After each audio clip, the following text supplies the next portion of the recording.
the station on your side. This is The 7. Good evening, I'm Bo Williams and welcome to The 7. Topping our list today is a day to remember those who laid down their life for our country. You know, there have been a number of Memorial Day services held across East Tennessee, including one at the Knoxville National Cemetery.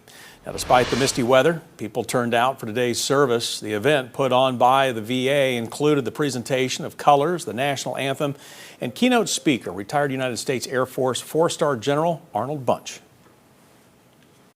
Well, it just causes me to pause and think about all the men and women who have given their lives in wartime or in peacetime in training or exercises or tests so that we can remain free. If some of you recognize General Bunch, that is because he is now the superintendent of the Hamblen County School System. Another ceremony on the schedule, the annual reading of the fallen at the East Tennessee Memorial at World's Fair Park. Now, this was the scene. This year's ceremony saw the reading of over 6,300 names of East Tennessee service members dating back to the First World War. To come out here and stand guard to these names and to honor them and speak their names out loud, and so that we'll continue to remember them and memorialize them, not only in the physical presence of the memorial, but in the speaking of their name and their stories. After the readings, there was an engraving ceremony where names are added to the memorial, and this morning 5 names were added. In Hamblen County, the Hamblen Memory Gardens and Mausoleums held its annual Memorial Day service. This year's event included a wreath-laying service and remembrance by the Vietnam Veterans of America. Now, some remarks were also made by State Representative Rick Eldridge. Today's event was held in the special veterans portion of the garden, where the Vietnam Veterans of America had also placed American flags beside each gravesite. Remembering those that went before you and the ones that you served with that didn't make it home. The ones that when you were called up to service and you went, and there was always some that didn't make it home. After the service, despite the rain, there was a cookout so family and friends could visit their loved ones. The investigation into an Oak Ridge block party shooting remains ongoing tonight. Today's 6 News reached out to District Attorney General Dave Clark. He tells us that he is unable to provide an update at this time. As we've been telling you, the shooting happened in the Scarborough neighborhood near South Benedict Avenue Sunday morning. We're told there were a number of injuries. However, we do not know exactly how many people were hurt. We do know those people were being treated at local hospitals.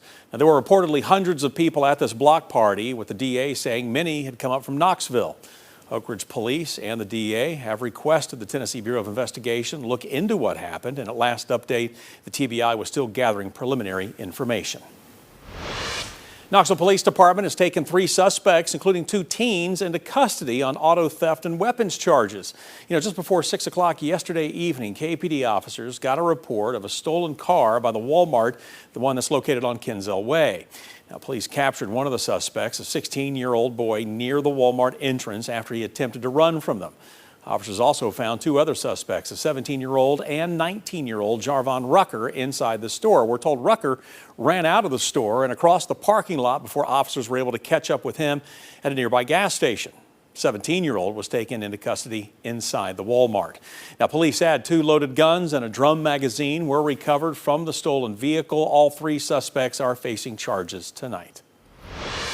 Well, this afternoon, the TBI is continuing to investigate why a Kentucky police officer shot at a motorcyclist in Campbell County, Tennessee, yesterday. Now, the TBI says everything started when a Williamsburg, Kentucky police officer tried to pull over a motorcycle for speeding on I-75, but the motorcyclist kept going and the officer began to chase him into Tennessee, into Campbell County.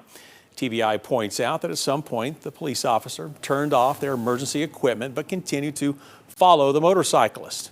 Now, we're told the motorcyclist eventually made an abrupt stop, backing into the officer's vehicle after it pulled in behind them.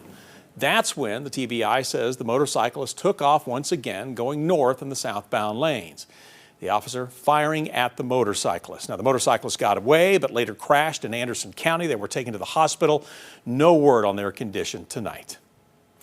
It has been 10 days since a tornado devastated the city of London, Kentucky. 19 people dying in that storm. Many organizations and volunteers stepping up to help ease the burden on those who were impacted. You know, Brittany Kelly and her husband originally planned on selling their 2-bed, 2-bath trailer that sits in front of their home, but after seeing the destruction the tornado caused, they decided to donate it to a family in need. Brittany says it will go to a mother of 4 in London who lost everything in the storm. The only issue right now is getting the funds to get that trailer to Laurel County.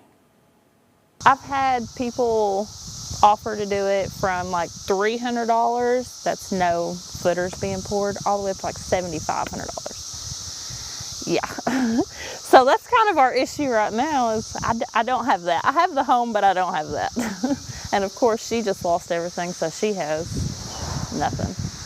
You know, a GoFundMe page has been set up hoping to raise enough money to relocate the trailer. We'll let you know what happens.